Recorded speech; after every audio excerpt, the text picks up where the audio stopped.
Hello friend, welcome back to my YouTube channel APMC nursing academy. पहले जैसे हम friends पहले लेक्चर में हम लोग सेल इंट्रोडक्शन उसका डिस्कशन कर चुके थे और इस जो लेक्चर में हम लोग सेल स्ट्रक्चर जो है उसको डिस्कशन करेंगे। तो आइए हम लोग देखते हैं कि मतलब सेल स्ट्रक्चर होता क्या है। सेल स्ट्रक्चर में जो है 3 कंपोनेंट हैं।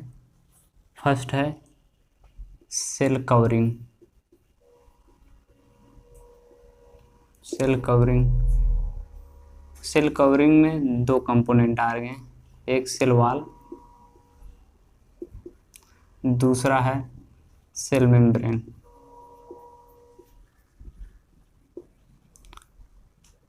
और इसमें फिर साइटोप्लाज्म,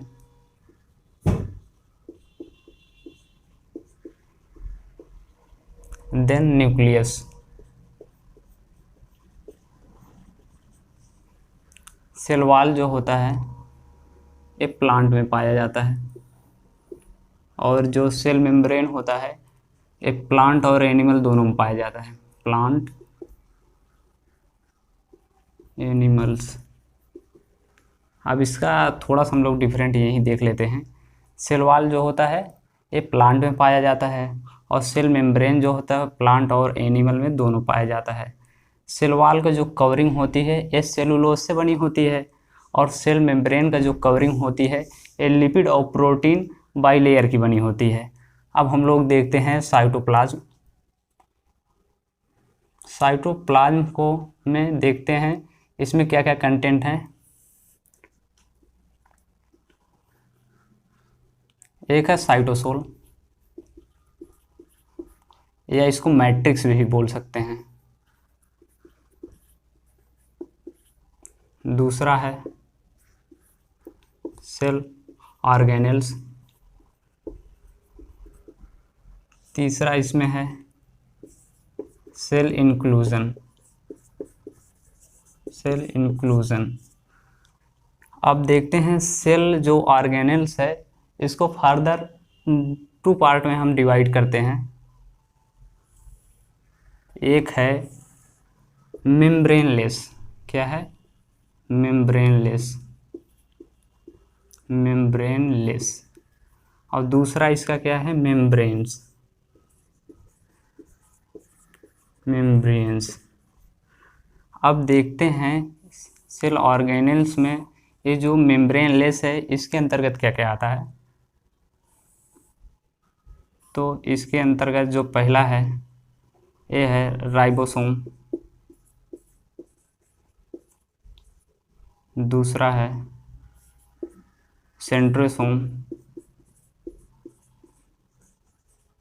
सेंट्रोसोम में ही सेंट्रियोल प्रेजेंट रहता है।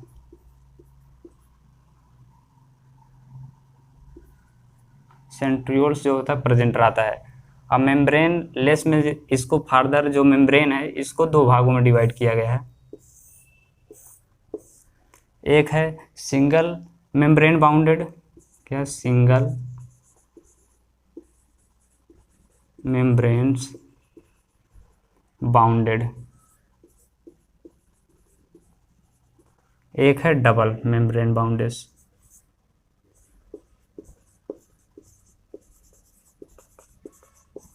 Double membrane bounded. देखते हैं अब सिंगल मेम्ब्रेन बाउंडेड में क्या क्या आता है। एक है एंडोप्लाज्मिक रेटिकुलम।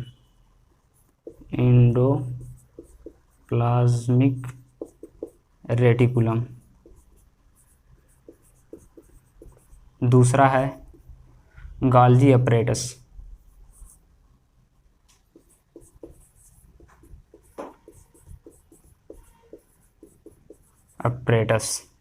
इसमें क्या है? सिंगल मेम्ब्रेन बाउंडेड में जो है एंडोप्लाज्मिक रेटिकुलम आ गया, उसके बाद गोल्गी अपरेटस आ गया। अब हम लोग देखते हैं कि डबल मेम्ब्रेन बाउंडेड में इसके अंतर्गत क्या आता है। इसके अंतर्गत 2 आते हैं, एक माइटोकॉन्ड्रिया और दूसरा है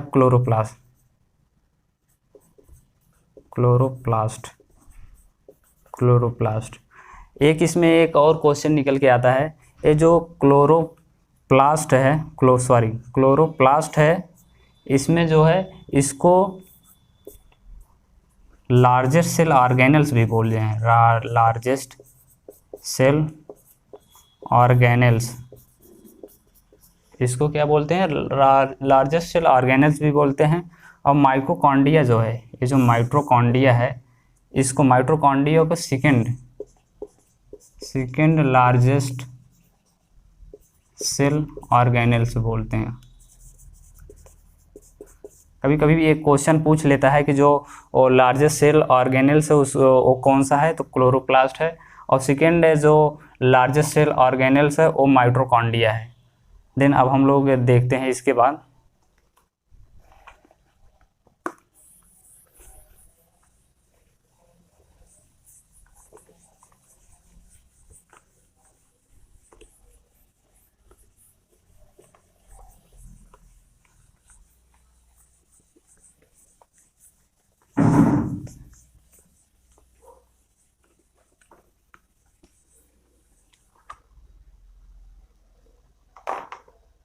अब हम लोग इसको देखने से पहले एक हम छोटा सा क्लासिफिकेशन और पढ़ लेते हैं। जैसे ये सेल है, मान लो एक हमने क्या ले लिया, एक प्लांट सेल ले लिया।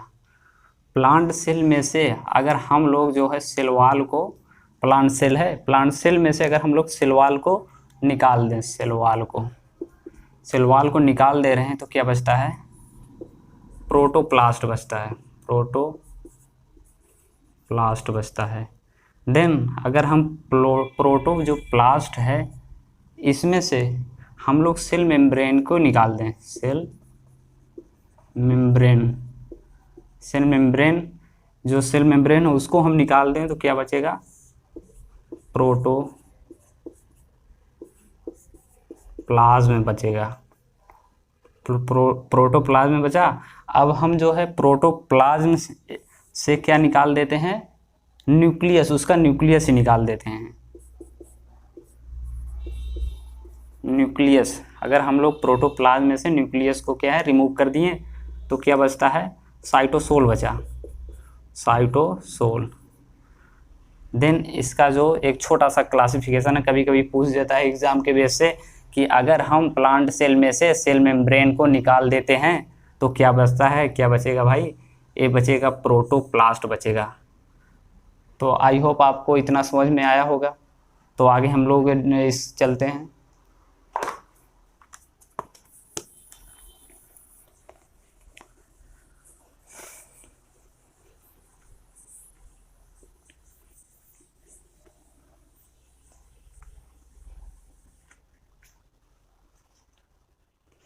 अब देखिए यहाँ सेल कवरिंग है। सेल कवरिंग में दो कंपोनेंट यहाँ हम आपको बताएं, एक क्या, सेल वाल, एक सेल मेम्ब्रेन।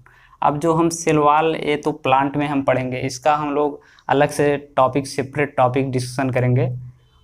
हम लोग एनिमल सेल पढ़ रहे हैं, इसलिए हम लोग क्या, सेल मेम्ब्रेन के बारे में डिस्कशन करते हैं। तो फर्स्ट हम लोग आपको बता रहे हैं सेल मेम्ब्रेन के बारे में। Cell membrane, cell membrane, cell membrane होता क्या है, it is the most outer layer of living cell. क्या ये है, outer layer of living cell, और it is made of protein and lipid bilayer. ये किसका बना होता है, protein plus lipid bilayer का बना होता है। बाई, ये क्या होता है, जैसे ये सेल हुआ, ये क्या है, इसका आउटर मोस्ट कवरिंग है, इसी को हम क्या, प्लाज्मा मेम्ब्रेन भी बोलते हैं। और ये जो बना होता है, ये सेल मेम्ब्रेन जो बना होता है, ये प्रोटीन प्लस लिपिड का होता है। और ये सेल मेम्ब्रेन जो होता है, इसमें जो लिपिड है किस तरह अरेंज होती है, हम उसको देखते हैं। ये है, ये क्या है, हाइड्रोफिलिक है, क्या, hydrophilic polar body, hydrophilic polar body. और एक क्या है, हाइड्रोफोबिक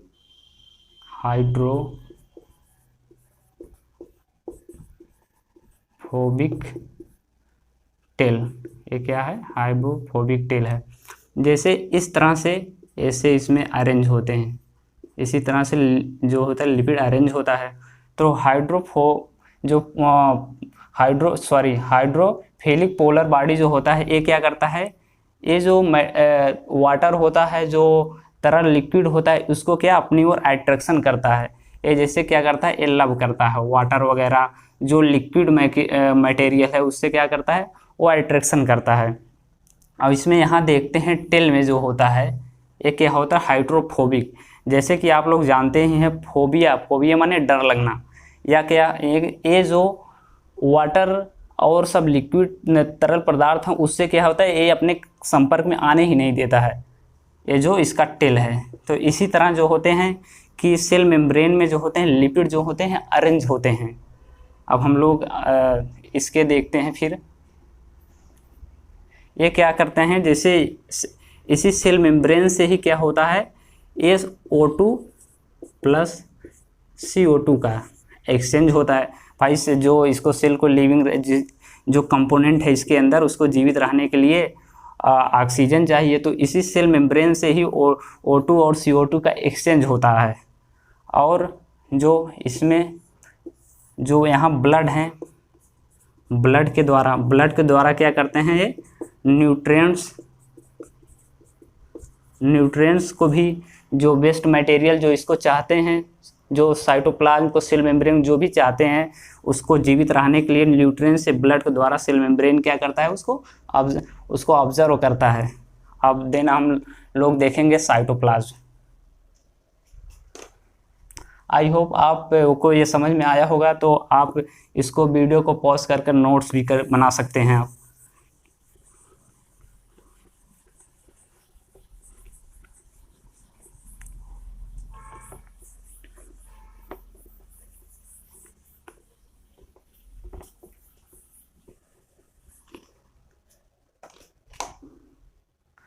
अब हम दूसरा जो इसमें कंपोनेंट है, साइटोप्लाज्म।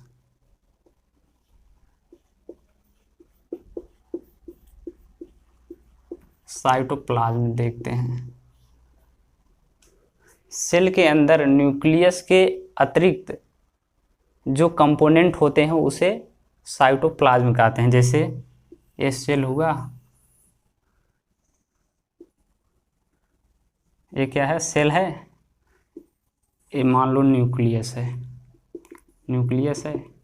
अब सेल के न्यूक्लियस के अतिरिक्त सेल के इनर समस्त भाग को क्या कहते हैं, साइटोप्लाज्म कहते हैं। साइटोप्लाज्म का, और साइटोप्लाज्म जो होता है, इसी से जो होता है सेल का लाइफ, इसी पे साइटोप्लाज्म पे ही डिपेंड रहता है। साइटोप्लाज्म का लाइफ डिपेंड सेल, साइटोप्लाज्म पे क्या करता है, सेल का जो उसी पे लाइफ जो होता है उसका डिपेंड रहता है। और क्या करता है, और ये साइटोप्लाज्म जो होता है, जो सेल से कुछ ही मटेरियल जो इसको चाहिए उसी को ये आदान प्रदान करता है, बाकी सब को ये जो है रोक देता है। और जो सेल वॉल होता है, जैसे सेल वॉल हुआ, सेल वॉल जो होता है वो कोई भी मटेरियल है उसको रोकता नहीं, अंदर आते हैं और बाहर जाते हैं। तो अब हम लोग दिन देखेंगे न्यूक्लियस।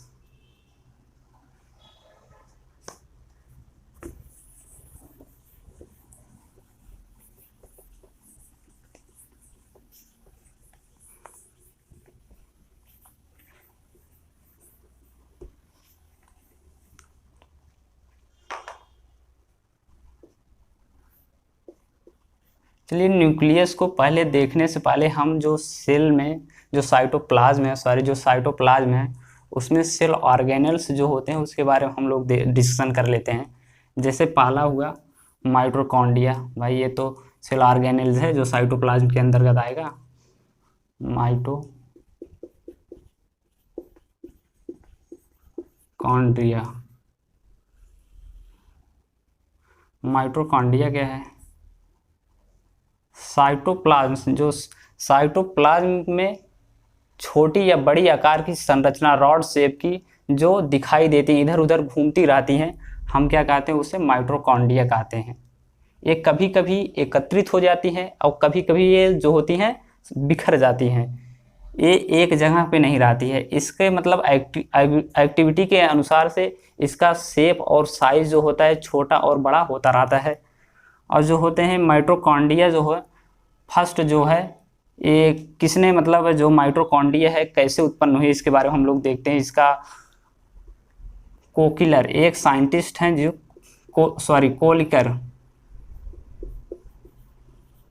कोलिकर ने 1880 में जो है, ये जो है एक कीट है, कीट के स्ट्रेट्स मसल्स में जो है इसको माइटोकॉन्ड्रिया को देखा।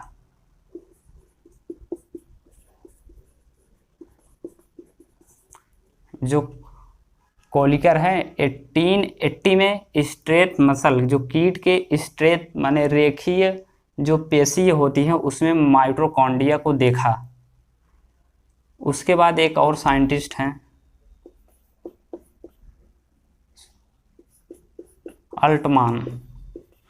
अल्टमान जो है 1890 में, कितने में, 1890 में इन्हें क्या किया, बायोप्लास्ट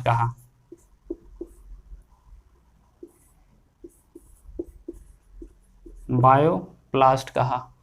और एक साइंटिस्ट यहाँ और आ गए हैं जो है सी बेंडा ने 1897 में फर्स्ट ऑब्जर्व माइटोकॉन्ड्रिया।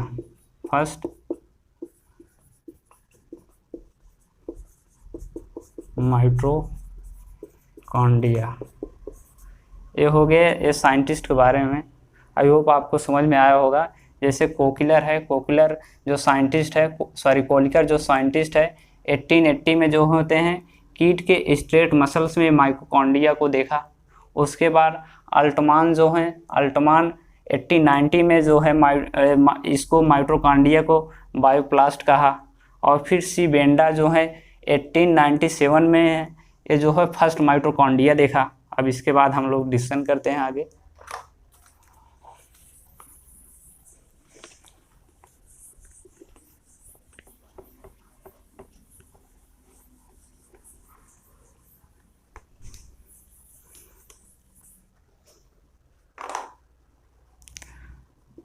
हम लोग माइटोकॉन्ड्रिया को और किस नाम से जानते हैं, इसके बारे में हम लोग देखते हैं।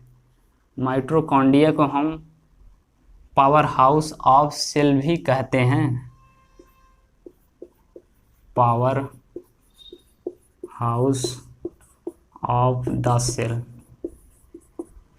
और इसको हम लोग क्या कहते हैं, सेकेंड लार्जेस्ट सेल ऑर्गेनेल्स। इसको हम सेकेंड लार्जेस्ट सेल ऑर्गेनेल्स भी बोलते हैं। और इसको कहते हैं एटीपी, मील ऑफ सेल भी बोलते हैं। और जो माइटोकॉन्ड्रिया से इसी से सेल रिस्पायरेशन इसे भी बोलते हैं। इसको माइटोकॉन्ड्रिया क्या कहते हैं, सेल रिस्पायरेशन भी कहते हैं, सेल रिस्पायरेशन भी कहते हैं। और माइटोकॉन्ड्रिया का अगर हम लोग कलर देखें तो ये थोड़ा येलो कलर का होता है। क्यों होता है येलो कलर का, क्योंकि राइबोफ्लेविन के कारण जो होता है ये जो माइटोकॉन्ड्रिया का कलर येलो दिखाई पड़ता है।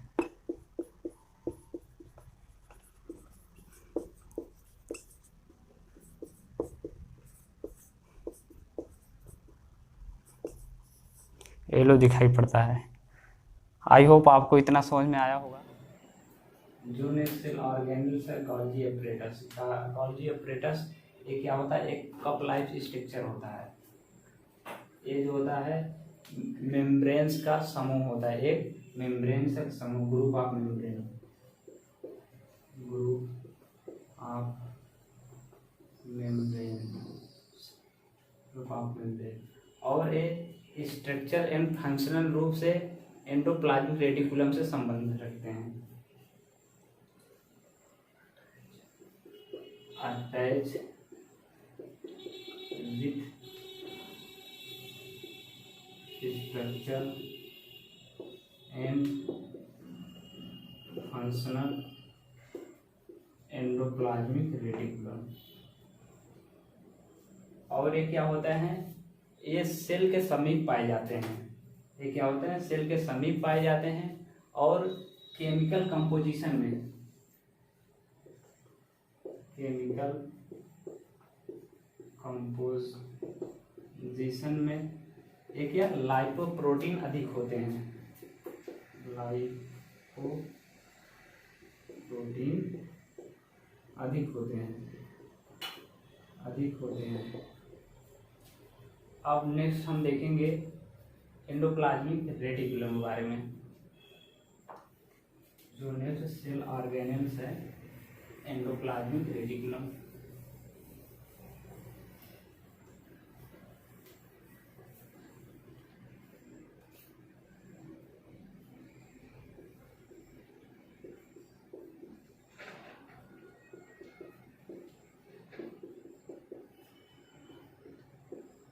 एंडोप्लाज्मिक रेटिकुलम, एंडोप्लाज्मिक रेटिकुलम क्या है, साइटोप्लाज्म में प्रेजेंट मेम्ब्रेन्स कैनाल्स जाल की एक समूह होती है, जो क्या होती है, ये दो प्रकार की होती हैं, एक रफ एंडोप्लाज्मिक, एक स्मूथ। क्या होती है ये, रफ एंडोप्लाज्मिक रेटिकुलम, एक होती है स्मूथ, स्मूथ एंडोप्लाज्मिक रेटिकुलम। ये जो रफ एंडोप्लाज्मिक रेटिकुलम है, ये क्या होती है, प्रोटीन का सिंथेसिस करती है।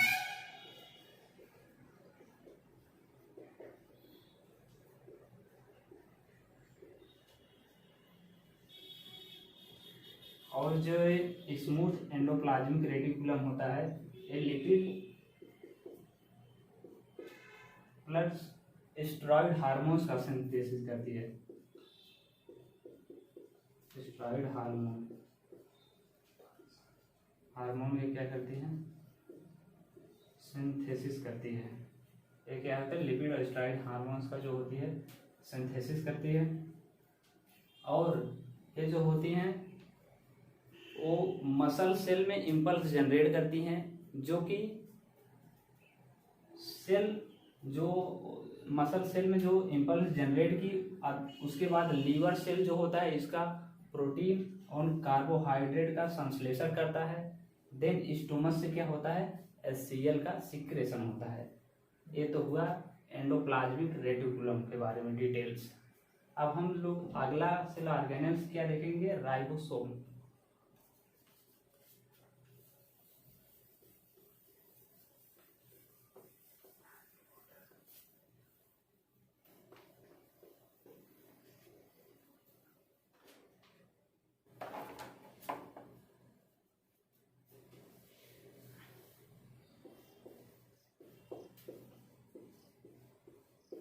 राइबोसोम, राइबोसोम को हम लोग क्या कहते हैं, प्रोटीन फैक्ट्री कहते हैं।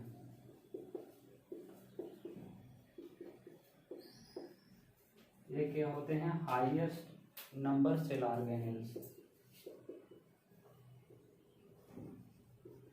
Highest number cell organelles, organelles होते हैं, ये हाईएस्ट नंबर सेल ऑर्गेनेल्स होते हैं। और ये क्या होते हैं, ये जो होते हैं एंडो, जो होते हैं कि ये साइटोप्लाज्म में ये हर जगह जो होते हैं बिखरे रहते हैं।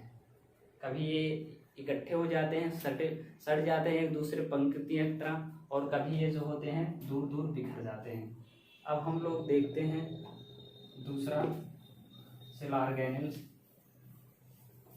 लाइसोसोम।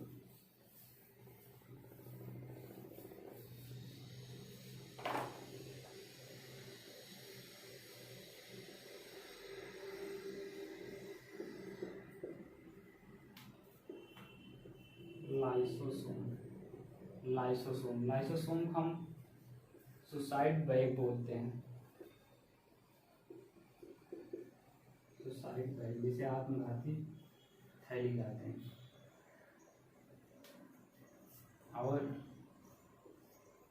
ये जो होते हैं इसे फाइलोसाइड भी कहते हैं।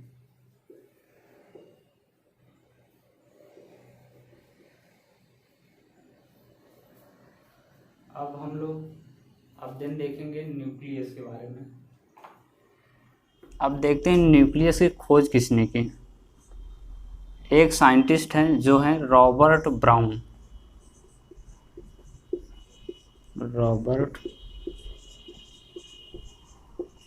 रॉबर्ट ब्राउन ने न्यूक्लियस को 1831 में इसका जो खोज किया।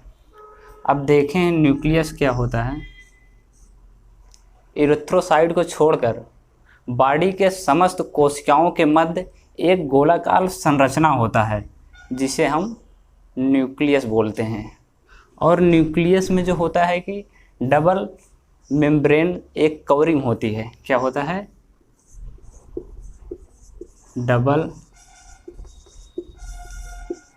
मेम्ब्रेन कवरिंग होती है, क्योंकि ये जो साइटोप्लाज्म से अपने को अलग रखता है।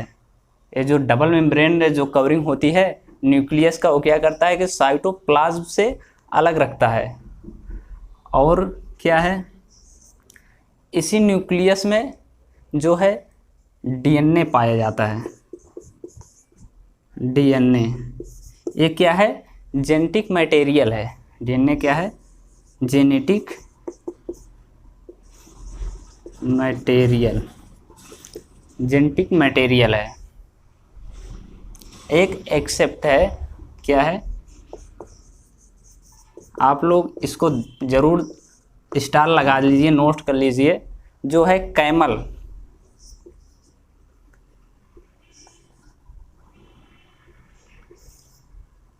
जो कैमल हो, कैमल के ऊँट जिसे बोलते हैं, ऊँट के जो न्यूक्लियस में ऊँट के जो आरबीसी होते हैं उसमें भी न्यूक्लियस पाए जाते हैं। जो कैमल हैं, कैमल के आरबीसी में जो है न्यूक्लियस पाए जाते हैं। बट जो ह्यूमन में जैसे है, एनिमल सेल में जो है उसमें आरबीसी में न्यूक्लियस नहीं पाए जाते हैं। तो फ्रेंड, अगर आज का सेशन आपको पसंद आया हो तो सब्सक्राइब एंड लाइक ज़रूर करें। थैंक्स।